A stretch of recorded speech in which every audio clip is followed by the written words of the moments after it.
Hello, everyone. And here we come to the final paper of today. And I'm probably final panel today, and I'm probably the best panel. I don't know. So I say. Thank you very much for inviting us here today, or for inviting me here today. My name is James Casey, and I work with the Independent Living Movement Ireland. We were formerly known as Centre for Independent Living Movement. And we're a little grassroots organisation, and we represent disabled people's interests and rights, and we really take a human rights approach and a social model approach to disability. And we're not impairment based, so it's everyone, and we try to represent everyone within impairments and disabilities. Check us out, we're great crack. Okay. Anyway, here we come to the last one, and it's slightly a break from the papers that went before us, which are excellent and really interesting and very nuanced and subtle. And this is Models and Storytelling for Social Justice. And we have three different papers within this. We have Susan Carton and Peter Cairns from St. Angela's in Sligo, who are going to talk to us about the social model of disability. We have Anya Sperrin from here in NUI Galway, who is going to talk to us about reproductive rights and impairment and disability, which is a very important subject. And finally, we have Jonathan and Fionn, who are going to talk to us about their individual story and how they make it theirs. And I think this is important. I think that having this section of stories and paradigms and narratives is nice and it's important, because we think in terms of narratives, we think in terms of stories. It was interesting to listen to Donna's paper about the guards and Louise talking about accommodation. They both use narratives and stories. Donna put up a picture of Kaiser Sose, how that influences our perception of impairment and disability, linking it. And we do think in terms of that. Because this is what drives society. Culture changes it. It has a huge impact upon it. We all know smoking's bad, yeah? My Auntie Katie lived till 90 and smoked 40 fags a day, So it's how we think. So I'm going to let go of the first three papers. I'll introduce each individual one, and we keep questions to after. Okay, thank you very much. So here's Peter and Susan, who are going to talk about the social model of disability. Hi guys. I'm going to kick off with myself and Susan. Before I start, I'd just like to address the obvious. It's something that over the years I tried to cure, tried to fix. I got lots of medication, lots of therapy, lots of workshops over the years, but I have to accept that it can't be cured, it can't be fixed.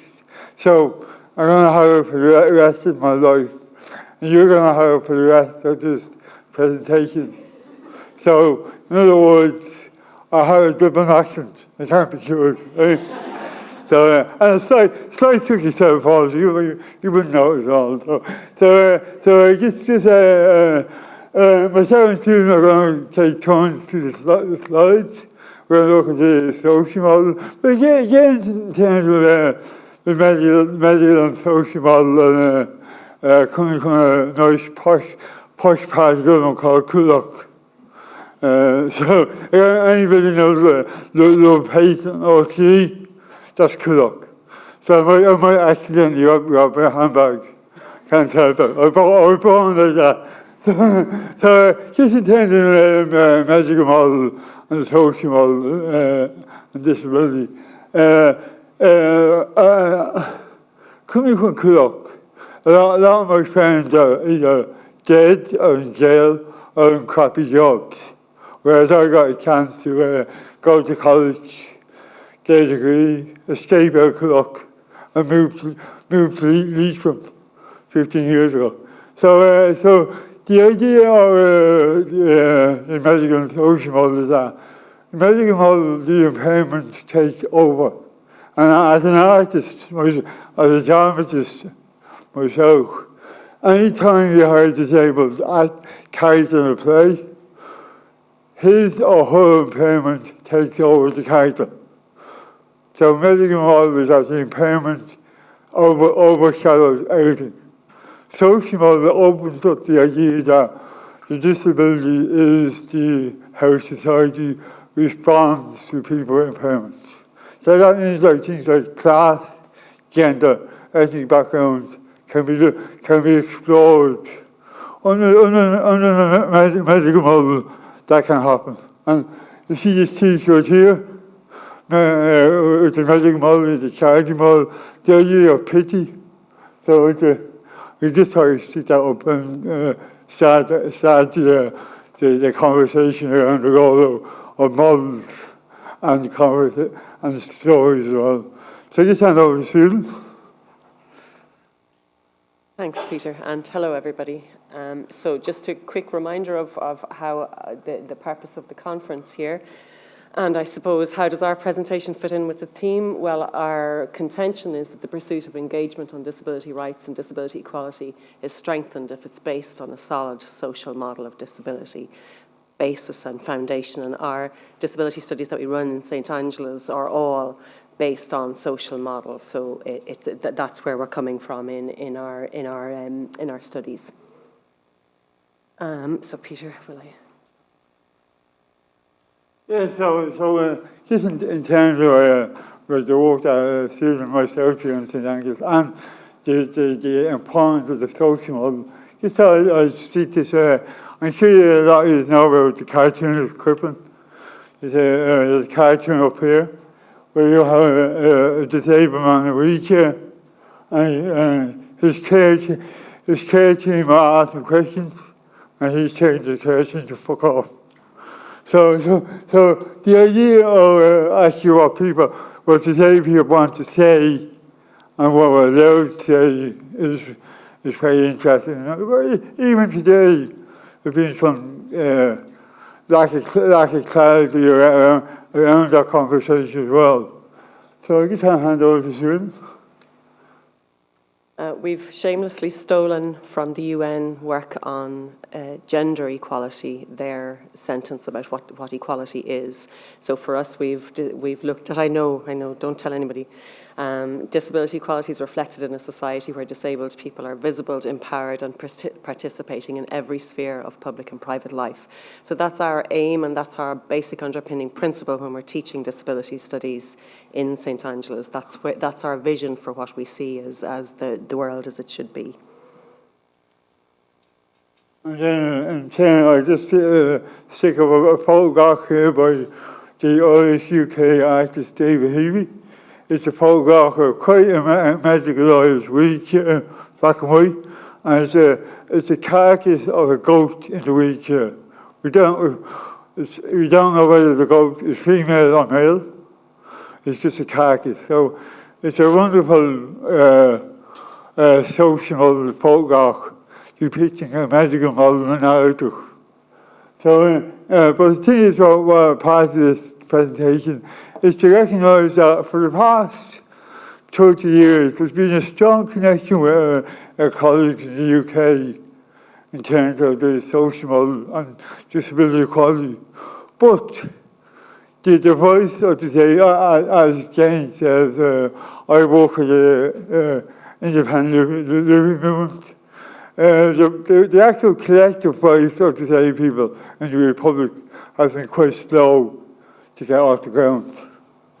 Whereas our colleagues in Britain is a lot stronger. But as you see over the next couple of slides, we've always had a strong connection with our activists in Britain, but it hasn't manifested in a strong collective organisation in the South of Ireland. So looking at how do we work towards disability equality, and I suppose the fundamental thing is to look at taking a social model approach, removing the barriers that exist. And the barrier, doing anything about the barriers requires that we need to look at them and see where have they come from and what's happened. And this is why I am utterly and completely and for my life committed to social model of disability, because it is the model that allows us to take a deep look at where the barriers come from, and without doing that we can't start to address how to challenge them and change them. And so the presentation this afternoon, my two main points are that the social model, if interpreted taught, understood by people would solve a lot of the problems we heard about this morning. So, for example, if the Research Ethics Committee knew and understood about barriers rather than impairments, they would not be terrified by vulnerability. And if we had a good ground level education on disability in this respect, you would have disabled people on the Research Ethics Committee who would be able to calm it all down and say, you know what, it's okay, you can ask these people a few questions, the skies won't fall on our head. And the same with regard to, I don't know if the IRN people are still here, looking at in interacting with medical professionals or health professionals. I have to put my hand up here. My background is in nursing, and I was that person. So this is all very much out of my own learning and out of my own experience. But also, if people in health services in Ireland understood what disability means as opposed to what impairment means, those interactions would be a whole lot easier. So looking at the quick skip down through, I know a lot of you will know this, but this is the work taken from John Swain and Sally French and Len Barton, looking at the barriers. So they divided them into three sort of sections. I should have these in reverse order because their contention was that the structural barriers underpin the environmental barriers, which underpin the attitudinal barriers. So the structural barriers relate to the interaction between the disabled people and the state, so the structures of society that we have set up and the interaction that the disabled person has with those, remembering that the state is usually set up for non-disabled people by non-disabled people. So they, on top of those, then sit the environmental barriers, so the interaction between disabled people and the environment, so the physical and social environment, and evidenced by disabled language, policies, professional practices, and finally the attitudinal barriers found in the interaction between disabled people and non-disabled people. So that level of discomfort, emotional behavioural responses of non-disabled people, evident in the assumptions and perceptions and prejudices and practices that we see. And that group of writers would have contended that what cements all of those barriers together into this great big wall of inaccessibility are the twin notions of normality and independence. So they're also suggesting that we need to sort of unpick that myth of normality for a start. And secondly, the idea of independence, which is, for a lot of us, means being able to do for yourself, so physically being able to function independently. And the disabled scholars for years have been telling us that they've been reconstructing that ideology and saying that independence actually means having autonomy and choice. So if it doesn't matter so much that you can put your socks on yourself, it's much more important than you say who puts your socks on and when, and that you have that autonomy to say that. And that's, we're not there yet. And again, in terms of, this is not all new, so going back to the 90s in terms of disability rights, and it's the idea that the state, it can choose to provide real access, or it can choose to provide disabling barriers. So the image here is our motorway sign. One arrow pointing to the moon, man on the moon, 1969. The other arrow falling off to the right, full access to transport by 2020. That art piece is about 15 years old, so it's a lot old. So the idea that if the state wants to provide proper access, it can.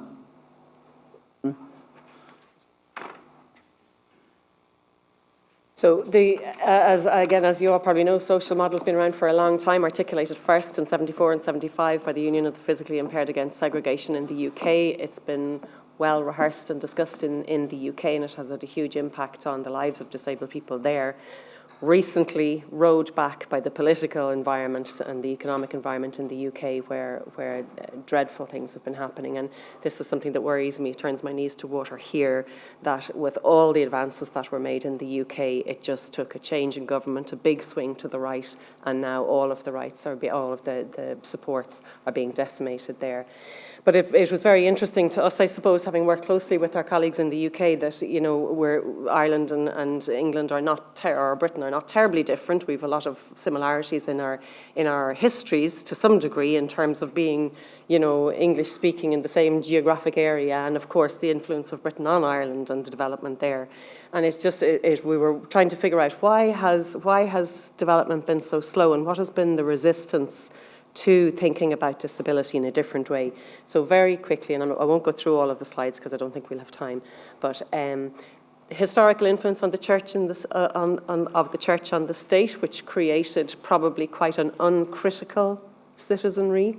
So, going right from the 16th century when our Irish identity was very much married to a Catholic identity and resistance to British imperialism, and all the way on through there, right up to the second half of the 20th century, where the church had a gigantic influence on the decisions that we made and the policies that we made. So that could be one reason why and the influence of the church on education, I suppose. Philosophy was taken out of the curriculum. We were taught to accept, not question, no critical thinking, in order that rebellion would be quashed and people would have control.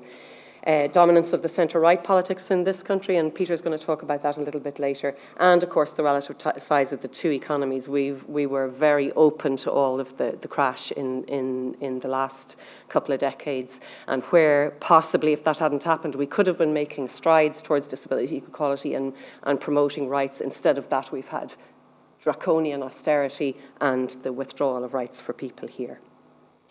Okay, so I'll skip all through that because you all know that, and hand back to Peter. Again, just on that connection with the Catholic Church and the state, again, disabled artists in the UK, who a lot of them have no Irish background, there's an image here or Adam Reynolds, a disabled performer, begging on the street, dressed up to the nines, sitting on a luxurious cushion, and he had a sign,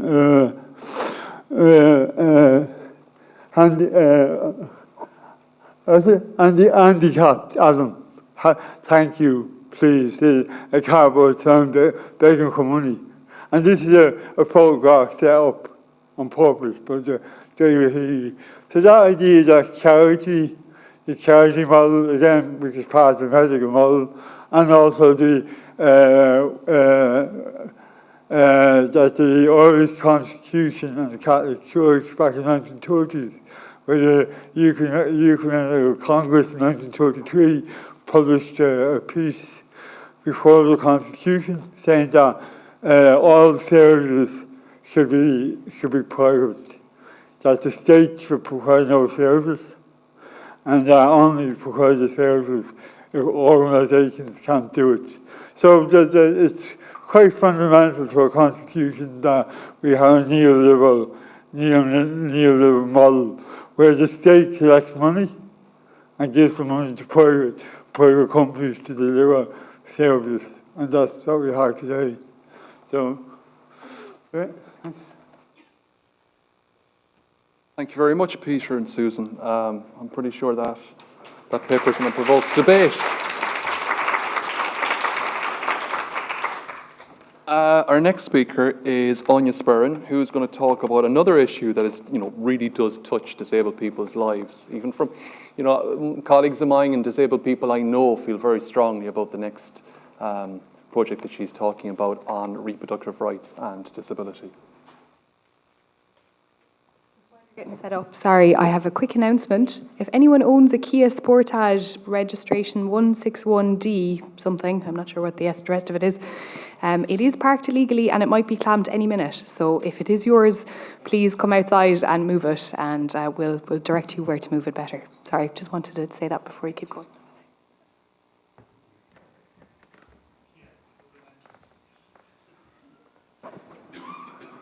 Okay, great. So, like James said, my name's Anya Sperrin. I'm a postdoctoral researcher here at the Centre of Disability Law and Policy, and I'm speaking today on behalf of the whole reproductive justice team. So we've got Maria, who we heard in the panel earlier, Jenny, chaired, and of course Professor Eleanor Flynn. So I'm only one quarter of this, but I kind of drew the short straw on doing this presentation. So reproductive justice then. Oh, perfect. So just to kind of tell you a bit about the project, it's a 3-year project. We're funded by the Wellcome Trust. You would have saw their logo earlier. So we're a 3-year project, and the kind of the focus of the project is to make disabled people's reproductive experiences in Ireland visible. So what we mean by that really is anything about making a decision about choosing to have a family or not to have a family. So we've kind of come up with 4 thematic areas about fertility and contraception, including surrogacy. So how accessible is it for persons with disabilities to kind of access information about contraception, whether to have a child or not, and spacing of families. We've got abortion, pregnancy and childbirth, and then parenting, and we're including adoption and fostering in that. So how do persons with disabilities experience all these things? And our concept of disability then is extremely broad. We want to kind of encompass as many people as possible. So we're including persons with physical disabilities, sensory, intellectual, people on the autism spectrum, and users and survivors of psychiatry. I also should have put down people experiencing chronic illnesses, any disability really, anyone that wants to talk to us. So then kind of thinking about how our project fits into today's, the panel theme of storytelling. So we have 3 core research questions. And I kind of, when I thought about it, I thought, well, these questions are really kind of stories. So first of all, we have the state story. What is the state's position really in terms of reproductive justice and how that relates to persons with disabilities? Yeah, I guess so. We know that the state, after last year, has had a big say in reproductive justice and people's reproductive lives in general. But then, how specifically do people with disabilities engage with the state on that matter? We have disabled people's stories themselves. So we'll be collecting oral histories over the next 3 years. Jenny's kind of looking after that. So we want to hear people's stories about how they've experienced the 4 themes. And then we're also looking at the professional story. So what do they need when they're kind of operating in the space of the government regulation and serving people who have disabilities on the ground? So what do they need in order to be able to make people with disability kind of exercise their reproductive rights? Oh, sorry. Great, any minute. So they're kind of the 3 stories that we're focusing on. And I'll go into a wee bit of depth now into this kind of the different stories. So on the state story, we're first of all looking at international law and policy. So the first thing springs to mind in today's context, of course, the UN Convention on the Rights of Persons with Disabilities. And then there's other kind of international law. So kind of every human rights instrument we've kind of been finding has some relevance to this project. So any human right provision relating to like women and girls, about the right to health, family planning, they're all very relative. We're also looking then in an Irish context on the Irish Constitution and all the laws and policies that have come and are even proposed to come relating to fertility and contraception. So about maybe how doctors can talk to people about contraception. We have the Health Acts that have regulated that. It used to be that contraception wasn't legal in Ireland, and there's been litigation to make that a reality. We'll be using national data sets, so things like the census, like was mentioned earlier, the longitudinal studies, TILDA, the Growing Up in Ireland. We'll be looking at reports then from state bodies like IREC, like the HSE, the NDA, and we'll be looking, like I mentioned, on litigation that has made reproductive rights a reality. We move on then to disabled people's stories. So like I mentioned, we'll be taking oral histories from people who may have a story to tell us about any one of the thematic areas, or more than one, and we're very open to that, whatever people are comfortable telling us. It's really important to us to include people who are disabled but also kind of identify as being in the LGBTQI communities, people with disabilities in direct provision, people who live in rural areas, because we understand that services are kind of more difficult to get in rural areas than in urban. People who are ethnic or from ethnic minorities, and the travelling community. So there'll be maybe like an hour or two just chats, I guess, with Jenny. They'll be recorded, and that'll be really where a novel element of the project will be. These are people's stories that haven't been heard before. Even last year with the referendum and all the advocacy and lobbying, disabled people's stories weren't as heard or as visible. So it's really important that we capture those. As well as the oral histories, then we'll have our discussion fora. So we've got 4 discussion fora over the next 3 years. Our first one is in a couple of weeks, so we're all very busy getting ready for that. It's on the 20th of September, and it's focusing on pregnancy and childbirth.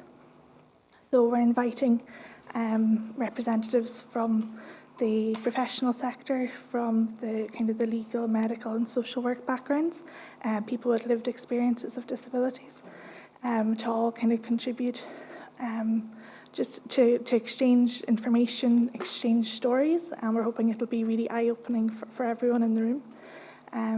So as well as that, we're going to be looking to publications from advocacy organisations, so really disability-led organisations where qualitative data might exist already, and then of course litigation that might be taken or taken in the future even, about making disabled people's access to reproductive justice real.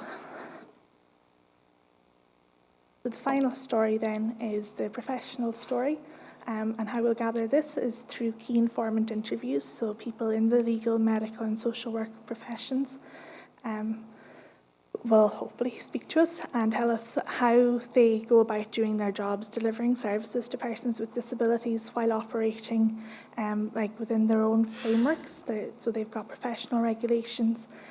What do they think are the barriers to stopping them, barriers to delivering full and effective and inclusive reproductive services for people with disabilities. Like I mentioned, they'll be involved in the discussion fora coming up. And we'll also be looking at publications from the professional sector. So things like HICWA, the HSE, the kind of the regulatory bodies for medical council, any bodies that come up with guidelines on how lawyers, social workers and medical practitioners do their jobs on a day-to-day basis. So the next steps then, to kind of keep the story going, we're still collecting relevant laws and policies. So that's kind of my part of the project. We're keeping up to date on new proposals. So an example for that is the Assisted Human Reproductive Bill. So we're keeping an eye on that, on how the state is going to regulate now that we've got new technologies emerging that will assist people to have families. We're really interested to see how can disabled people, how might they be affected, and will it be negatively or positively? We're going to start the oral histories very soon. I know Jenny was recruiting a few people today, so if you think that you might have a story that would fit in with this project, we'd really love to talk to you. So either chat to myself or Maria, or I'll put up kind of contact details now in a minute. So we'll get our interviews organised over the next 2 years. So they'll be kind of kept and analysed, and then Maria and Nifarda will be working on a toolkit for professionals. So for the social, legal and medical professionals, based on what we've been told and our analysis of the laws and policies on what exactly is needed to make sure that disabled people can exercise reproductive rights fully. So that's kind of our contact details. We've got a really lovely website with lots of details about our upcoming events, and we'll be putting up our publications as we go along there. Again, if you want to get in touch with any of us, we're realproductivejustice@nuigalway.ie. It's long, but it's very snappy. So that's it. Thanks very much.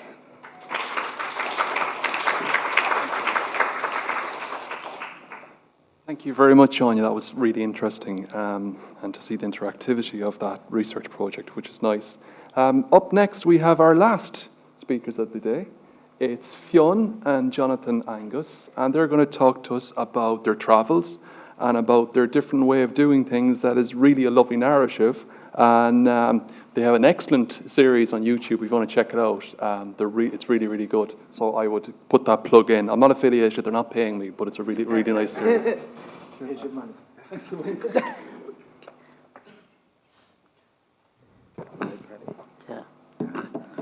Hello.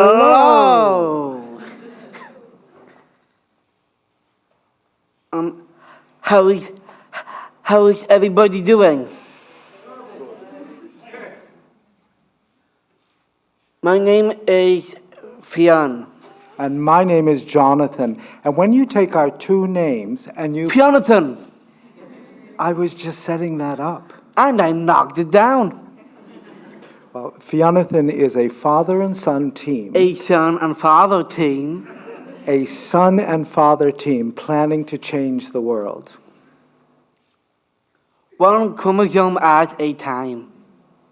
Yeah, so what we just said was the introduction to our comedy routine that we performed at the Edinburgh Fringe Festival last month. But it's all true as well. So we wanted to tell a story that begins, well, it's two parts. The first part is what came before, and the second part is what's come since. And the turning point in the middle is when the HSE started to provide Fionn with funding for him to manage his own supports. So it's virtually unheard of outside of the physical sensory disability world in Ireland. But you might have heard that in the next couple of months, the HSE is going to be rolling out a pilot project. 90 people across the country are going to be receiving personal budgets in the first year, another 90 in the second year. But Fionn's had this money for 4 years now. So going back to before, and I might just mention that we have quite a Zen approach to PowerPoint, so there won't be a lot of slides. It's mostly just us telling you stories. So Fionn, when you were a teenager, Yes. I often, as fathers do, asked you what you want to be when you grow up. Yeah. And the answer you would give seemed to be different each time, depending upon what you happened to be doing at that moment. So for instance, you spent a lot of time looking through books about wildlife and animals and nature, or watching documentaries about nature, and I would say, what do you want to be when you grow up, Fionn? And what would you answer in that context? That I wanted to be the next David Attenborough. Yeah, and then other times you might be playing your violin, practicing, as you did many hours, and I would say, what do you want to be when you grow up? And you would say then, To be an accomplished violin player. yeah, a professional musician, right? Yeah. And then maybe I would ask you when you were listening to pop music, and you said, That I wanted to be a member of One Direction. yeah, so I mean, it's not atypical for a teenager to go through a lot of different ideas. What's typical, and I would say unfortunate, is that most teenagers in our culture and in many Western cultures are kind of forced into making big life decisions with very little knowledge or experience or guidance, right? So we realized that, or I realized as Fionn's dad, that we had an unusual opportunity because, you know, it can be a real curse when people have very few expectations of what you might be able to achieve. And that's, of course, often the case for people with Down syndrome. It can also be something of a blessing because you don't have a lot of expectations about what you'll achieve. So things are pretty wide open. So we decided that that maybe a way, that we'd take time together to explore this question of what Fionn might do when he grows up. And so you had already come up with a brilliant interview question Yes. for a short documentary that we made about people with Down syndrome living in County Clare. And I had asked you before we made that, can we come up with one simple but really like a good question to ask everybody? We want to be inclusive, so if people have limitations in terms of their communication skills, it'll be can be a really short question, short answer. And you came up with what? What do you love about your life? Yeah, and I thought, well, so we made that documentary, and then I was thinking afterwards, I thought, what do you love about your life? That's a really good question that Fionn could ask people who are successful in the various fields that he's considering, to ask professional musicians, filmmakers, people who are like ecologists and such, right? And so we started the project interviewing people where Fionn just asks, what do you love about your life? How many of those interviews have you done now? Over 500 now. Over how many? 500. Yeah, and they're all, we record them all, so they're all on YouTube, on our YouTube channel. And it's been 6 years now, so it's quite a robust research project that we're engaged in. We just had an offer recently from Temple University, their Institute on Disability. They want to analyze with us all this amazingly rich data about people's lives and what they love about their lives. But in the meantime, we did a bit of a preliminary search through ourselves, and we came up with the 7 most popular answers. So, Fionn, will you come to the mic and read them out? Yes. Family and friends, work, out and music, home, learning, travel, nature and pets, health and life itself. So some really interesting stuff there about, what we all love about our lives. Fionn's going to be giving a presentation to a group. It's in England in November, and it's a conference called Global Happiness. And secondary students from all around the world are coming together, and we're going to be presenting some of this material. But moving on, probably many people in the room have heard of the idea of a circle of support. And it's a very useful model as far as it goes. But when we looked at it and really thought about it, we wanted to take it further. So we want to tell you about Circles of Support version 2.0. So first of all, Fionn, what's wrong with the model of Circles of Support? Well, so there are not two kinds or species of people, one the abled and one the disabled. Right, we felt this model too much suggests that the person in the center is somehow unique in experience from all these benefactors around them, that really, it sort of suggests something that's unhealthy, right? That some people need support. Yes. And other people are able to give the support. So we really felt like this is false, right? And what was the other problem we had with it? About relationships being... That it's not one way, it's 2 ways.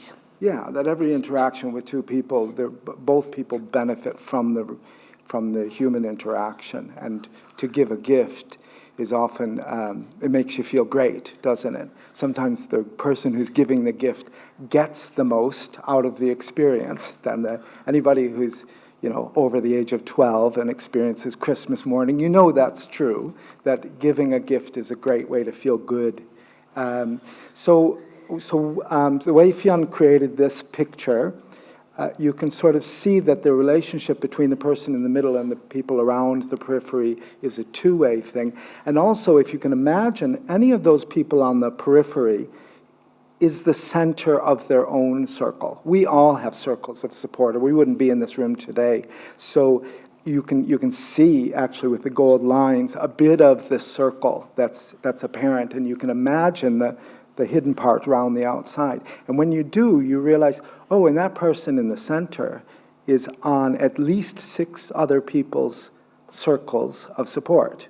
So they also, you not only can you, but you have to. Being in community is both giving and taking. It's sometimes being the center of everyone's attention, but it's often being the periphery of someone else being in the middle. So that's our new version. Yeah. Right? And what did we discover once we started to play with this geometrically? In sacred geometry, it's called the flower of life. Yeah, so we thought that's a much nicer picture of community. So when we approached the HSE and said we'd like to have a funding directly for Fionn to manage his own supports, they said, well, you'll have to establish a company. And we said, well, let's establish a company then. So we got friends and family to be on the board, and through the support of Martin Naughton and AT Network, who were already providing individualized supports for people with physical disability, we were able to set up this company. Yeah. And we had, like any other company on the planet, you have to state what your goals are. And Fionn, do you just want to run through them quickly? Sure. To help me have a great life, to share our process so that others can learn from it and use what they learn to help them have a great life, to change the world by removing obstacles, preventing people from having great lives. So there you go. And here we are at the turning point where we started the company. The money started to come. Now, it's about 10 hours of support a week. It's not a huge budget. But Fionn uses that. Most of the money, he pays me as his supporter, because I could justify somehow working 60 hours a week on this project if I was paid 10 hours.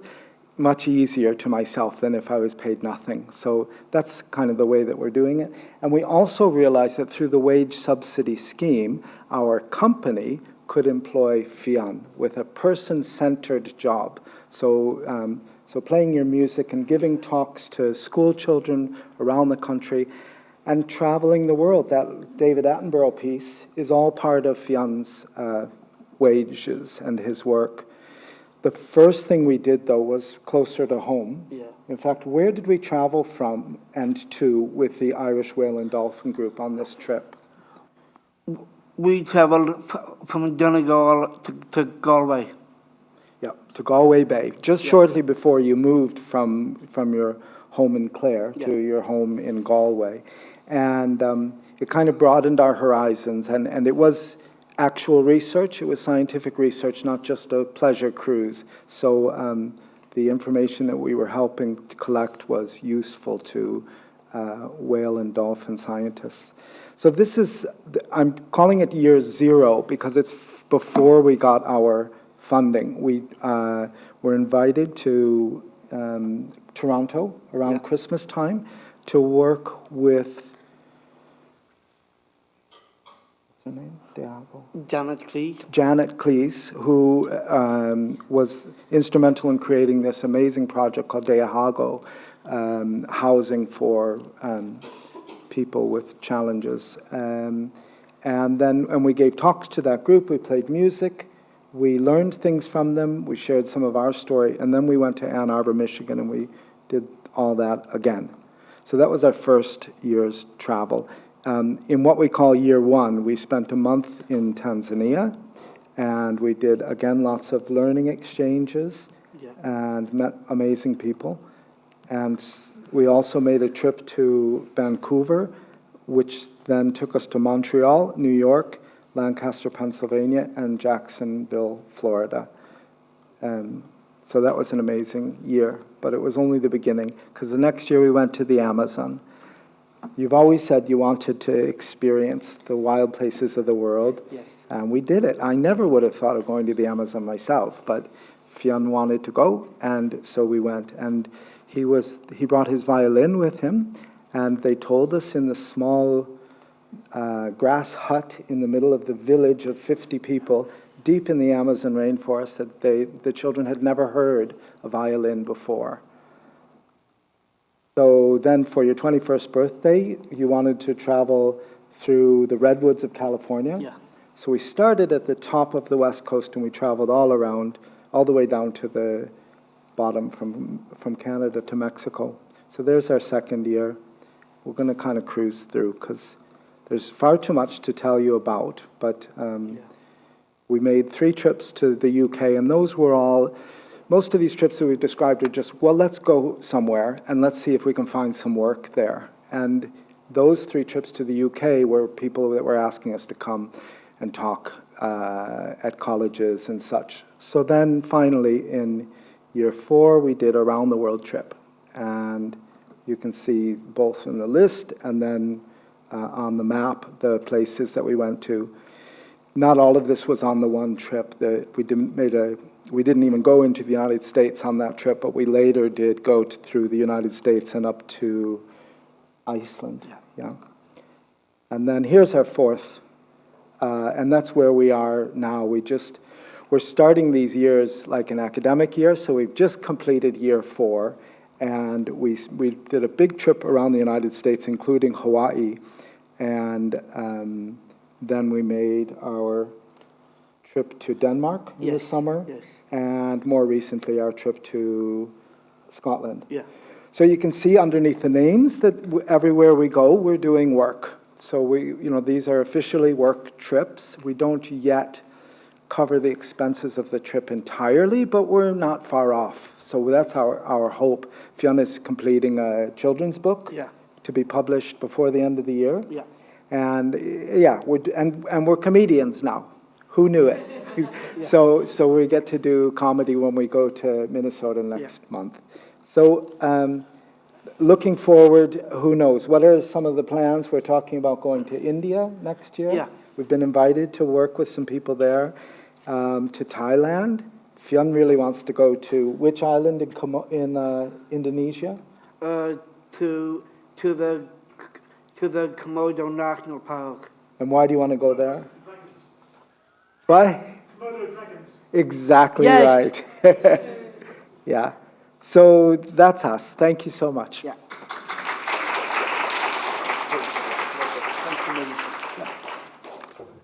Thank you very much, guys. Thank you, Fionn. Thank you, Jonathan. And that was really interesting to hear. And it was lovely to hear, too, so all these exotic places that I'm never going to go to. So that concludes our final panel. And we've seen a whole selection of papers here. But I think that what's coming through all these papers is voices and disabled people. We're talking about what's the future of disability research. Well, disability research is disability, it's impairment, it's disabled voices. We heard that very clearly with Peter and Susan about the social model, which is not a model itself, but it's an ideology, a paradigm. We heard Anya and Marie and Jenny. Is it Marie and Jenny? Marie and Jenny as well. Their research project on reproductive rights, something that has been ignored, and it's fantastic. And to see the oral histories that are going to be involved in that. And finally, we heard Fionn and Jonathan, and about them really, they're saying changing the world. Well, you did change the world. You broke the mold, and you've created something new. And we're learning from that, and that's the thing, we're learning from that. And we talk about this, nothing about us without us, disability, visibility. Well, there is nothing about disability without disabled people. It doesn't exist. And I think that's the thing, that when we look at the two movements, speaking from a disability movement perspective, we've seen what happens. Things can change in this country. The LGBT marriage equality vote, the reproductive rights vote. Things can change. It's coming. Change is coming. Disabled people have realized that, we need to speak for ourselves. It's not service providers. They're not going to speak for us. And I think that's really beautiful to hear these stories and narratives and research projects that really take into account disabled people's voices. So I'm going to take some questions from the audience, if anyone has any.